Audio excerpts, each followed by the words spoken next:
Mr. Mayor, since taking office, we've been hearing about you wanting to turn Johannesburg into a construction site within the context of revitalizing the inner city. Why is this an imperative? You know, when I took over this administration, I inherited crisis. And one of the crises that unfortunately really took to heart, and it's something that I realized during the campaign trail, it's the living conditions of our people. And on the 1st of December, as you are aware, December 2016, during my 100 days, I made a pronouncement that I'd like to really turn this inner city into a construction site to build affordable accommodation for our people, student accommodation and SMME spaces for our people to be able to run businesses. The city that was turned into a slum, hijacked building, abandoned, neglected buildings, I think for me was a great opportunity.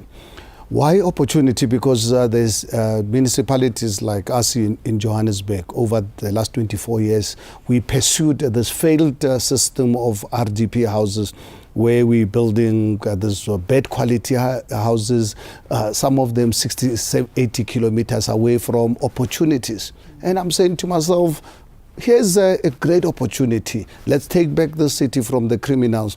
Let's invite the private sector, as the city of Johannesburg, to turn the city into high density, high-rise building, use private sector money to build affordable accommodation for our people.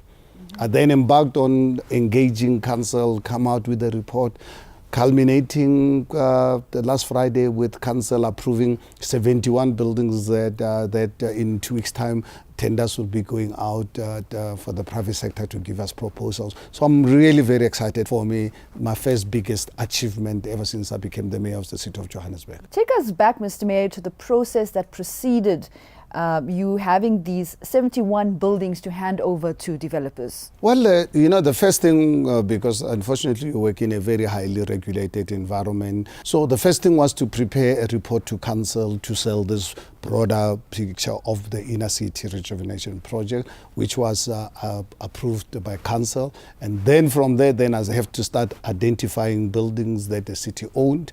I started with a test late last year to issue the 13 buildings, which there's been massive interest, but it was really a test. The announcement of the winning bidders, I just had a meeting with the city manager. They will shortly be announcing the winning bidders. But now that we've had some learnings, now that's why now it's 71 buildings in one shot.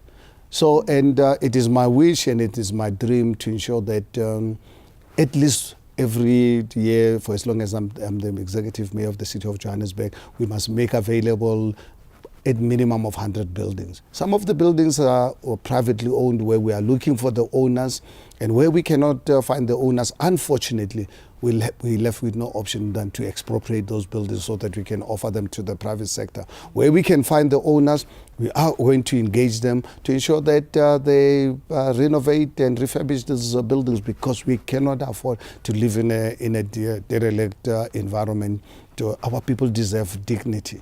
And that's what we're going to do, and this matter is not negotiable. In the context of revitalizing the inner city, in the context of these very exciting plans for the inner city, what measures are in place to ensure that it's safe? Well, I think it's interesting, the question about safety, because, you know, for me, I'm a strong believer in the rule of law.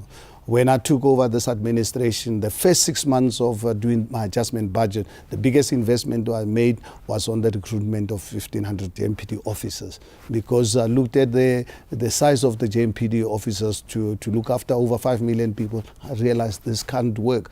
We now have 1,500 police officers who are undergoing a 3-year training program. They've been now, this is probably the 7th month. But sooner, you will see quite soon, some of them will start, as part of their practical training, starting deploying them to work with qualified officers, so that by the time they qualify, they've had practical training. But at the same time, ensuring that there's visible policing, because there's no way that we can succeed with this project of the revitalization of the inner city if the inner city is not safe. So we need it to be safe, we need to be clean, we need to upgrade our infrastructure, because the infrastructure that is there in the inner city, like be water, the sewer systems, electricity, built over 70 years. So we need, as a city, to start investing in bigger, better infrastructure, in making sure that it can accommodate this massive number of people that we want in the inner city. I'm sure you have some very exciting plans for these 71 buildings. Give us a sense of the business plans behind this. Well, I think for me what is exciting about this is that when I made an announcement around turning the inner city into construction site, it was actually accompanied by economic growth. And economic growth happens when you invite investments in the inner city. So we'd like to really see a minimum of 20 billion rands invested in the inner city alone every year. The conditions for the private sector to work with us, to have these buildings available to them, we need the following conditions. Firstly, show us that you've got the money to build.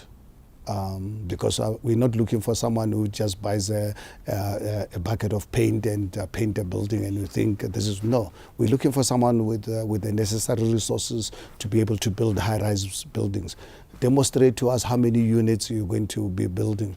Demonstrate to us what type of rentals you're going to charge, because we want affordable accommodation for our people. Demonstrate to us how many employment opportunities you're going to create during the construction phase, because we have to reduce unemployment. The number of our people unemployed is totally unacceptable. Demonstrate to us your artisan training programs. What is exciting about it, we've already started the academic side of artisan training with the University of Johannesburg. But now what we are saying to the private sector, we will work with the universities to provide academic training of our people to make sure that we get proper bricklayers, carpenters, electricians, and so forth and so forth. But now what we are saying to you as a private sector, please include artisan training as part of that, so that in 10, 15 years down the line, it is my wish to ensure that in every street in the city of Johannesburg, there's either a plumber or electrician, and a properly trained one. So this construction project that we are undertaking, we want it to really actually play a bigger role in the economic revival of our city. Did you have an opportunity to interact with the private sector? What was their feedback? Well, I think I'm excited because 2 days ago I had a feedback which I have with the developers every quarter, and I shared with them about this exciting news of this report. But what was exciting is the private sector already presenting to us what are their plans. So we have the 71 buildings that the city owns, and we'll have more. But what is exciting is the interest of the private sector, where they had buildings, but in the past they were reluctant to put money into the inner city because they never realized that they've got government that is serious. I mean, one of the companies actually demonstrated to us what they've really done the last 18 months in terms of turning one of the buildings. They used to operate from Sandton.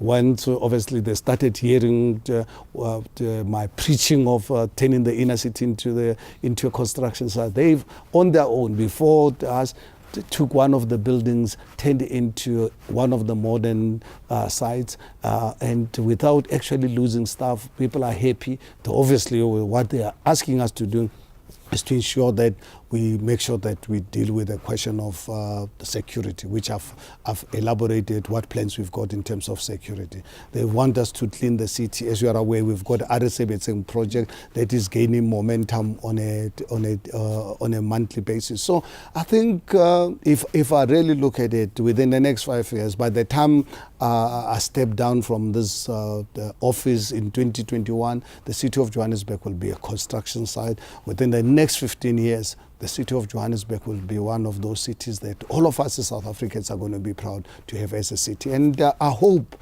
and pray that other cities can also do the same, because we don't want a situation where we all of a sudden everyone comes to Johannesburg. What we are saying, what we as the city of Johannesburg are doing, please, other cities, other metros, please follow the same the process, because it is possible. It should not just be Johannesburg that is being revived.